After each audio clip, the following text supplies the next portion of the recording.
Hello student, नमस्कार। स्वागत करता हूं आप सभी का एक बार फिर से आपके अपने YouTube चैनल आरपीएससी अड्डा पर। मैं हूं नकुल सिंह जादौन। ईएमआरएस शिक्षक भर्ती 2025 ये वीडियो शायद आप लोगों ने पिछले 1 या 2 दिन में काफ़ी सारे देख लिए होंगे और आप सोच रहे होंगे कि क्यों मैं इतनी लेट वीडियो लेकर आया। देखिए, जब भी कोई वीडियो लाना होता है तो कोशिश यही रहती है कि पूरा एनालिसिस, पूरा विश्लेषण के साथ हम लोग वीडियो बनाएं, ताकि बहुत सारी जो चीज़ें हैं, छोटी-छोटी बातें हैं, वो आपको समझ में आए और एक पूरा एनालिटिकल एनालिसिस आपको यहाँ पे समझ में आए कि एक्चुअल में ये वैकेंसी आने वाली है, नहीं आने वाली है, अगर आती है तो एलिजिबिलिटी क्या है, पे स्केल आपका क्या रहता है, सिलेबस क्या रहता है, पेपर पैटर्न क्या रहता है। और कॉमर्स के स्टूडेंट्स के लिए स्पेशली, क्योंकि हम लोग वीडियो बनाते हैं, क्लासेस लेते हैं, तो कॉमर्स के स्टूडेंट्स के लिए कौन-कौन से नई वैकेंसी हमें देखने को मिलने वाली है, उसके बारे में भी हम इसी वीडियो में चर्चा करने वाले हैं। तो आइए वीडियो को शुरू करते हैं। सबसे पहले, अगर आप इस एग्जाम की प्रिपरेशन कर रहे हैं, एक व्हाट्सएप ग्रुप हमने आपके लिए बनाया है जिसमें ईएमआरएस अकाउंटेंट और ईएमआरएस पीजीटी कॉमर्स, यही 2 वैकेंसी आपको देखने को मिलने वाली है। टोटल जो 38,000 पोस्ट है, उसमें आपको अच्छी खासी पीजीटी कॉमर्स, पीजीटी इकोनॉमिक्स और साथ में ईएमआरएस अकाउंटेंट ये मिलने वाली है। लास्ट टाइम जब ये वैकेंसी 1 साल पहले आई थी, तो लगभग 350 से भी ज़्यादा पोस्ट आपकी ईएमआरएस अकाउंटेंट की थी और लगभग 150 से 200 के बीच में आपकी कॉमर्स और इकोनॉमिक्स की पोस्ट थी। तो मुझे लगता है कि इस बार भी पीजीटी कॉमर्स और इकोनॉमिक्स की अच्छी खासी पोस्ट आपको देखने को मिलने वाली है और ईएमआरएस अकाउंटेंट की भी बम्पर भर्ती आपको देखने को मिलने वाली है। तो जो भी कॉमर्स के स्टूडेंट हो जाओ तैयार, इस ग्रुप को ज्वाइन कर लो, जहां पे हम आपको आपके सिलेबस से संबंधित नोट्स, एमसीक्यूज, पीडीएफ शेयर करते रहेंगे। इसी के साथ में ग्रुप की चैट भी ओपन रहती है, तो आप लोग भी आपस में कोई भी बात करना चाहे कर सकते हैं। जो वीडियो आप लोग देख रहे थे बार बार, वो वीडियो कुछ ऐसा होगा और ये जो सूचना है, ये सूचना बहुत ज्यादा जो है वो वायरल हो रही है, जो आपको यहाँ पे दिख रहा होगा। मिनिस्ट्री ऑफ ट्राइबल जो कि एग्जाम करवाती है, ईएमआरएस का मतलब होता है एकलव्य मॉडल रेजिडेंशियल स्कूल। ये जो स्कूल होते हैं वो शहर से थोड़े से बाहर होते हैं, रेजिडेंशियल एरिया में होते हैं। तो जब भी आपकी यहाँ पे पोस्टिंग आती है, नौकरी यहाँ पे आपकी लगती है, तो आपको इन्हीं प्रीमाइसेस में, इनकी जो जगह होती है वहीं पे आपको रहना होता है। बाहर रहने की परमिशन नहीं है, तो विद्यार्थियों के साथ ही आपको रहना होगा। तो ये आप डिसाइड कीजिएगा कि ये जॉब आपके लिए है या नहीं है। अब यहाँ पे आप देख सकते हैं, ये जो एजुकेशन फॉर ऑल ईएमआरएस ने जो 2025-26 में जो बजट जारी किया है, वो आप देख सकते हैं 7088 करोड़ का बजट जो है वो केवल और केवल यहाँ पे ईएमआरएस के लिए जारी कर दिया है। अब बात करते हैं ईएमआरएस की, तो आप ये देख सकते हैं 740 schools in remote tribal area. जो रिमोट ट्राइबल एरिया है, उसमें अभी वर्तमान में टोटल पूरे इंडिया में 740 स्कूल्स जो है वो काम कर रहे हैं। टोटल जो बजट है ओवरऑल वो 28,000 करोड़ का है, जिसमें से इस बार जो है वो अलॉट हुआ है 7,000 का। 3.5 लाख, 3.5 लाख स्टूडेंट जो है वो अभी वर्तमान में पढ़ रहे हैं and 38,000 teacher to be recruited. तो यहां से साफ पता चल रहा है कि 38,000 पदों पर यह भर्ती बहुत जल्दी आपको मिलने वाली है। हालांकि हम लोग वीडियो काफी समय से बना रहे थे, मैंने कुछ ऐसा ही वीडियो लगभग 10 महीने पहले भी बनाया था ईएमआरएस का और बोला था कि बहुत जल्दी आने वाली है, और तब ऐसा लग भी रहा था, लेकिन कोई ऑफिशियल अनाउंसमेंट नहीं था, तो हमने भी इसकी वीडियो बनाना बंद कर दिया था। लेकिन यस, यहाँ पे एक बहुत बड़ा जो है वो आप कह सकते हैं कि न्यूज है कि ये वैकेंसी बहुत जल्दी आपको देखने को मिलने वाली है।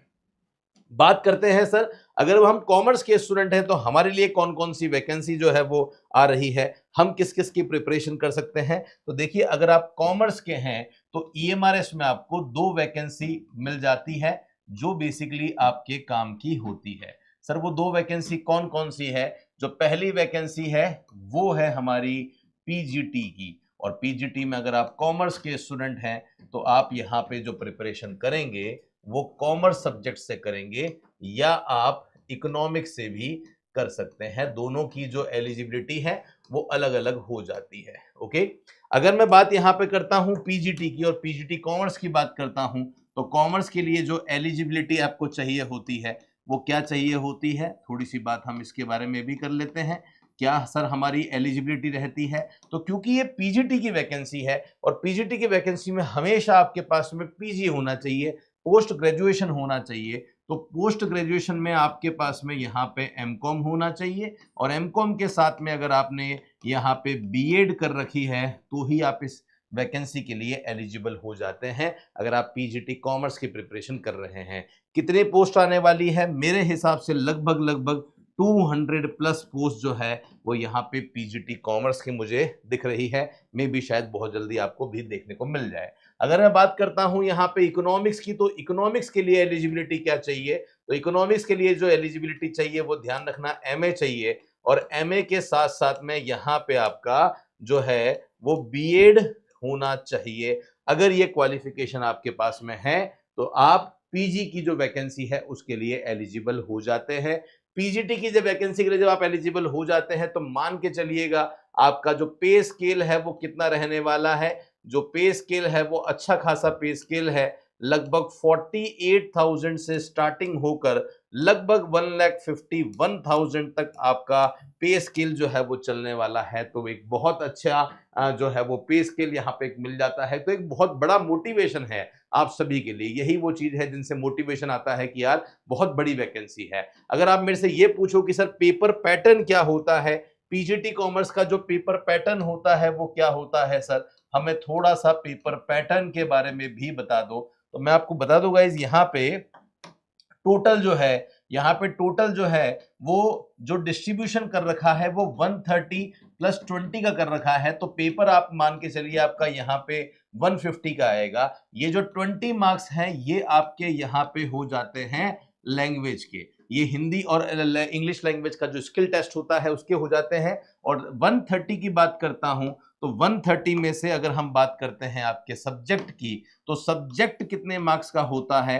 हालांकि 75 प्लस 5 प्लस 5 है, लेकिन आप मान के चलिए यहाँ पे आपका लगभग 75 मार्क्स का जो है वो सब्जेक्ट रहने वाला है। तो 130 में से 75 का सब्जेक्ट अपने आप में एक बहुत बड़ी बात हो जाती है। इसी के साथ अगर मैं बात करूं कि सर 75 में जो सब्जेक्ट है उसमें हमें कौन कौन से सब्जेक्ट पढ़ने हैं, तो आपको इसमें जो सब्जेक्ट पढ़ना है वो बिजनेस पढ़ना है, और आपको इसमें जो सब्जेक्ट पढ़ना है वो अकाउंटेंसी पढ़नी है। ये दो ही सब्जेक्ट आपको पढ़ने हैं। ये दो सब्जेक्ट किसके जैसे दिख रहे हैं? Like KVS vacancy. तो जो केंद्रीय विद्यालय समिति में जो वैकेंसी आती है वैसा ही सेम टू सेम इसका सिलेबस रहता है। तो वो एनसीईआरटी की जो आपको 12th तक जो बुक्स होती है वो आपको मेनली यहाँ पे पढ़नी होती है। ये मैं आपको ऊपर से आइडिया दे रहा हूं, बाकी भी बहुत सारे वीडियोस हम लोग लाते रहेंगे ईएमआरएस के लिए। लेकिन यस, पीजीटी के लिए मैंने आपको एलिजिबिलिटी बता दी है।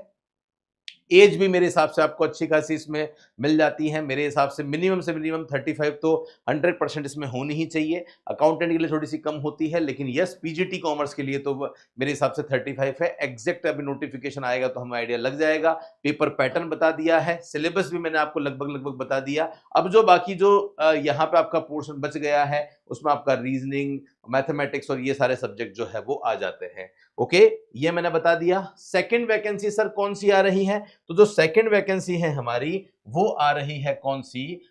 ईएमआरएस अकाउंटेंट, जो पिछले बार भी बहुत बड़ी वैकेंसी थी। पिछली बार भी काफी सारे स्टूडेंट सेलेक्ट हुए थे और इस बार भी मुझे लगता है कि बहुत बड़ी वैकेंसी ये आने वाली है। ईएमआरएस अकाउंटेंट की एक और वैकेंसी है सर। इसमें जो है वो हमारे लिए एलिजिबिलिटी आपके हिसाब से क्या होनी चाहिए? मेरे हिसाब से बीकॉम यहाँ पे जो एलिजिबिलिटी है, लास्ट टाइम यहाँ पे बीकॉम एलिजिबिलिटी थी तो इस बार भी वही होने वाली है। फिर बात करते हैं सर पे स्केल कितना होगा। इनका जो पे स्केल है वो 35,000 से स्टार्ट होकर 35,000 से स्टार्ट होकर लगभग 1,12,000 के आसपास यहाँ पे जो है वो जाता है। फिर बात करते हैं सर यहाँ पे पेपर पैटर्न क्या होता है। तो यहाँ भी जो पेपर पैटर्न है वो लगभग वही होता है, 130 प्लस यहाँ पे 20 होता है। बट यहाँ पे 130 में जो सब्जेक्ट पूछा जाता है, जो सब्जेक्ट पिछली बार पूछा गया था वो सब्जेक्ट 40 का था। बाकी जो दूसरे सब्जेक्ट हैं उनका वेटेज होता है। तो ये मैंने आपको एक बेसिक आइडिया बता दिया है। सर लगभग कितनी पोस्ट आने की पॉसिबिलिटीज है?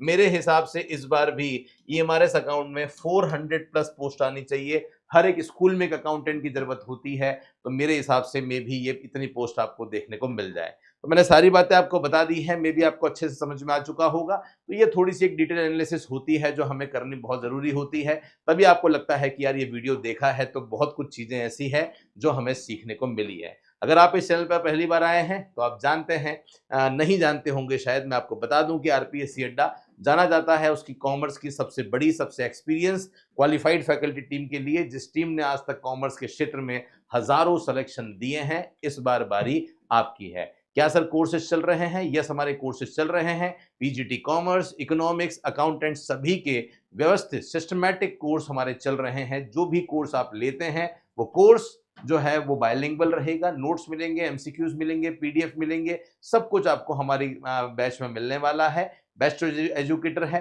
बेस्ट कंटेंट है, कहीं दिक्कत आपको नहीं आएगी। फिर भी कोई डाउट है, समस्या है, तो आप इस नंबर पर हमें फोन या मैसेज कर दीजिए, हमारी टीम डेफिनेटली आपसे संपर्क करेगी। और टेलीग्राम चैनल ज्वाइन नहीं किया है तो जल्दी से उसे भी ज्वाइन कर लो, नीचे उसका भी डिस्क्रिप्शन में लिंक दे रखा है। रेगुलर बेसिस पे 5 से 10 क्वेश्चन हम अपने टेलीग्राम पे डालते हैं कॉमर्स सब्जेक्ट के, तो वो आप रोज रात को 8 बजे, 9 बजे, 10 बजे जब भी आप फ्री होते हो एक बार उसको ओपन कर लिया करो, डेली के क्वेश्चंस की प्रैक्टिस कर लिया करो, ताकि आपको यह समझ में आए कि दूसरों के कंपैरिजन में आप कहाँ पे स्टैंड कर रहे हैं, किस सब्जेक्ट में और कितनी मेहनत करने की जरूरत है। आशा करता हूं ये वीडियो आपको पसंद आया होगा, अपने दोस्तों के साथ में आप शेयर कर ही दोगे। इस चैनल पर अगर पहली बार आए हैं तो सब्सक्राइब जरूर कर लेना, ताकि हर एक इंपॉर्टेंट वीडियो नोटिफिकेशन जो कि कॉमर्स से संबंधित है आपको मिलता रहे। थैंक यू सो मच आप सभी का मेरे साथ जुड़ने के लिए। मिलता रहूंगा कुछ ऐसे ही इंपॉर्टेंट वीडियो के साथ, तब तक के लिए धन्यवाद। जय हिंद, वंदे मातरम।